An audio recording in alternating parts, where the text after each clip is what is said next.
Selamat pagi, sahabat delima yang dikasihi Tuhan kita Yesus Kristus.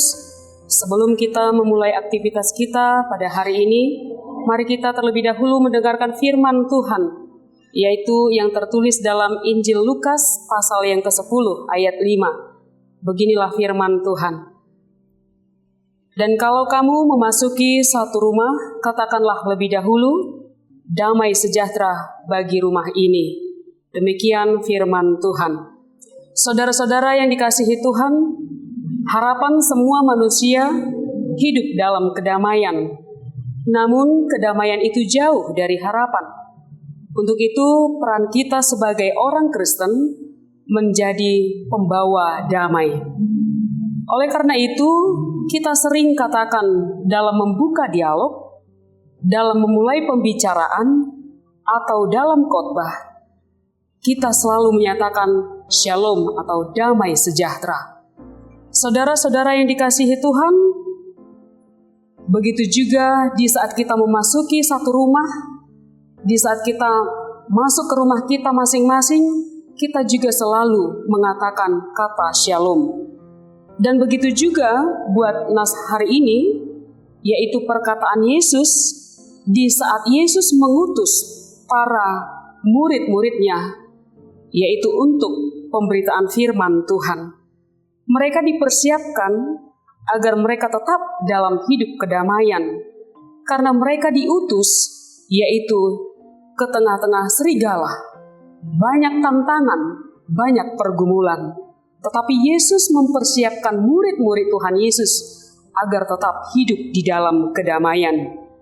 Saudara yang dikasihi Tuhan kita Yesus Kristus, melalui firman Tuhan pada saat ini, kita juga diarahkan bagaimana orang Kristen, bagaimana orang yang dipilih Tuhan Yesus agar mereka tetap hidup di dalam kedamaian di saat mereka menghadapi banyak tantangan, di saat mereka banyak menerima perbedaan dengan apa yang mereka pikirkan. Dapatkah orang Kristen itu hidup di dalam kedamaian? Di saat kita melihat pertentangan, bisakah kita hidup di tengah-tengah pertentangan itu untuk membawa kedamaian? Melalui firman Tuhan pada saat ini, sebagai orang yang sudah dipilih Tuhan Yesus, orang yang sudah diutus ke tengah-tengah dunia ini, kita dipersiapkan dengan hidup di dalam kedamaian.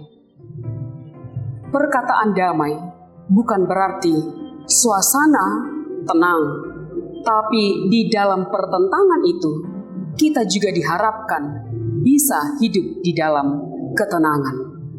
Ada ilustrasi seseorang yang kaya raya, dia memesan yaitu lukisan dengan topik damai sejahtera. Ada dua orang pelukis. Pelukis yang pertama, dia melukis pemandangan, yaitu danau yang begitu tenang. Di tengah-tengah danau, di sana juga ada orang yang naik perahu. Dia bisa menikmati keindahan, yaitu danau itu di situasi yang tenang. Lalu pelukis yang kedua, dia melukis di tengah-tengah danau itu tadi ada ombak yang begitu besar, dan di sana ada yaitu seorang yang duduk di dalam perahu, tapi dia bisa tenang di tengah-tengah keadaan yang begitu mencekam. Tetapi di tengah-tengah danau itu juga ada tempat, yaitu tempat sarang, yaitu batu-batuan. Di dalam batu itu ada seekor burung yang bisa menikmati, yaitu tadi suasana itu dengan burung itu berkicau. Lalu seorang kaya ini bertanya, bagaimana kamu bisa melukis, yaitu tadi di tengah-tengah gelombang atau badai yang kuat, tapi ada seorang yang duduk di dalam perahu tapi tenang. Nah, melalui gambaran ilustrasi yang kedua itu, menurut si orang kaya, inilah yang dinamakan ketenangan atau damai sejahtera. Dia bisa hidup di dalam ketenangan yang walaupun keadaan banyak tantangan. Saudara-saudara yang dikasihi Tuhan, dalam ilustrasi itu kita bisa melihat sebagai orang Kristen, kita dituntut bisa membawa kedamaian di situasi yang penuh dengan kekacauan, di situasi yang penuh dengan tantangan, tetapi melalui hidup di dalam Roh Allah, melalui kuasa daripada Tuhan, kita dimampukan untuk bisa membawa damai.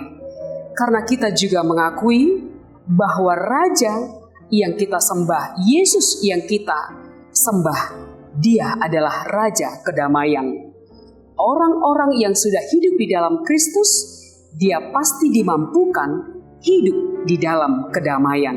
Orang-orang yang sudah dipenuhi dengan Roh Kudus, dia juga pasti akan hidup di dalam ketenangan. Nah, melalui firman Tuhan pada saat ini, marilah kita sebagai orang Kristen selalu membawa kedamaian kemanapun kita berada, di situasi seperti apapun. Marilah kita sebagai orang-orang yang hidup di dalam kedamaian. Amin.